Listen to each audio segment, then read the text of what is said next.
बिहार में जो जमीन का सर्वे होने जा रहा है, जिसका आदेश बिहार सरकार ने दे दिया है, नीतीश कुमार का कहना है कि जमीन विवाद को निपटाने के लिए सर्वे कराना जरूरी है। अब ऐसे में कई लोग ऐसे हैं जिनके जहन में यह सवाल उठ रहा है कि कौन सा फॉर्म भरना है, कौन सा फॉर्म नहीं भरना है, कौन से कागजात हमें जुटाना पड़ेगा। और खासकर वैसे लोग जिनके बाप दादा की जमीन है लेकिन उस जमीन की कोई पुख्ता सबूत यानी कोई कागजात नहीं है, तो ऐसे में किन किन चीजों की जरूरत पड़ेगी, इस पर इस वीडियो में हम चर्चा करने जा रहे हैं। देखिए, लैंड सर्वे एक बहुत बड़ा मुद्दा है, सिर्फ बिहार नहीं, बिहार के अलावा कई राज्यों के लिए। और बिहार में ज्यादा जटिल है क्योंकि बिहार में अधिकतर अपराध जो है वो जमीन को लेकर ही होता है।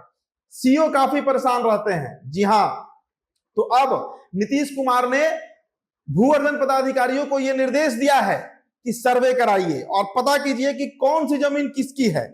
तो बिहार में 20 अगस्त, जी हां, राखी के अगले दिन जो है वो जमीन के सर्वे का काम शुरू हो जाएगा। नीतीश कुमार ने ये सोचा कि जमीन से जुड़े जो विवाद है उसको निपटाने का यही तरीका है और अब इस पर काम शुरू हो रहा है। लेकिन इससे आम लोगों की परेशानी बढ़ जा रही है। और वो आम लोग कौन है?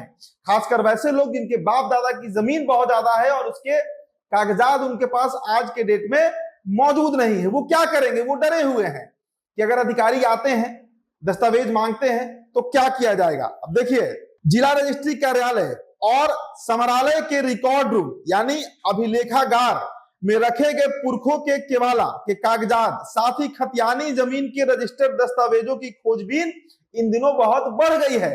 जो खबरें आ रही हैं कि रोजाना करीब, सूत्र बता रहे हैं कि रजिस्ट्री ऑफिस में रोजाना करीब 100 नए और पुराने दस्तावेज जो है वो डिलीवर किए जा रहे हैं। लोगों का भीड़ जो है वो इन दिनों रजिस्ट्री ऑफिस की तरफ बढ़ गया है।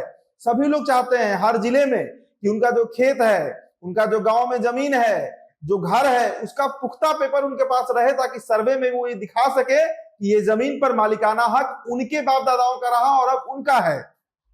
अब देखिए, आपको हम बताएंगे कि दरअसल जो खोजबीन हो रही है जमीन के कागजात को लेकर, उसकी सच्चाई क्या है, क्या आपको जुटाना पड़ेगा, ये तमाम रिकॉर्ड जो है आपको हम बताने जा रहे हैं। देखिए, सर्वे के दौरान किन किन कागजातों की जरूरत होगी, इसको लेकर अधिकांश लोगों में आहोपों की स्थिति बनी हुई है। इसके अलावा लोगों को यह मालूम नहीं है कि स्व घोषणा पत्र क्या होता है, कौन सा फॉर्म उनको भरना होगा। तो देखिए, मुख्य रूप से जमीन की रसीद, रजिस्ट्री की कॉपी, खाता खतियान का नक्शा उपलब्ध रखना होगा।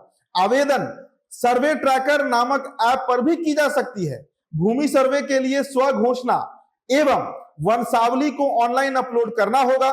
जमीन का विवरण प्रपत्र 2 में भरकर जमा करना होगा।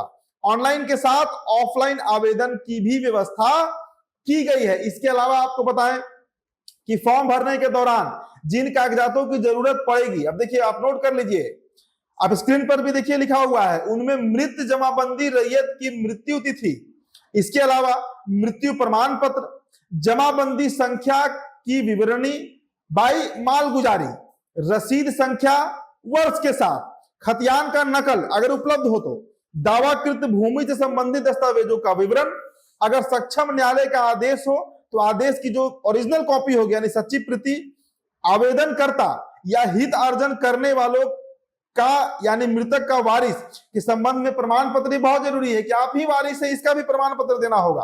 आवेदनकर्ता के आधार कार्ड की फोटोकॉपी, आवेदक के वोटर आईडी कार्ड की फोटोकॉपी आदि शामिल है। तो आप नोट कर लीजिए इन सभी चीजों को। देखिए, सबसे इसमें महत्वपूर्ण चीज है कि जिनकी जमीन थी आप उनके वारिस हैं या नहीं है, अंतिम बार इसका आपने वो रसीद कब कटवाया था, और आधार कार्ड जो जनरल है, वोटर आईडी कार्ड, सब चीजों का जरूरत तो पड़ेगा ही पड़ेगा। तो इन सभी दस्तावेजों को आप तैयार रखिए। अगर आपके पास जमीन थोड़ी सी है या बहुत ज्यादा है, दोनों स्थिति में जो सर्वे के लोग पहुंचेंगे आपके घर, वो ये तमाम कागजात मांगेंगे और उसके बाद ही इस बात की पुष्टि हो पाएगी कि फलाना गांव में फलाना खेत आपके नाम पर है, कितना बीघा है, इसका पूरा नपैया भी होगा, मेजरमेंट भी होगा, इसकी भी तैयारी सरकार कर रही है और फिर वो आपको बताया जाएगा कि ये फलाना जमीन जो है वो आपकी है। तो ये एक बहुत बड़ा मसला बिहार में बना हुआ है और इसका हल निकालने के लिए नीतीश कुमार ने ये रास्ता निकाला है। फिलहाल इस रिपोर्ट में इतना ही। बहुत बहुत शुक्रिया।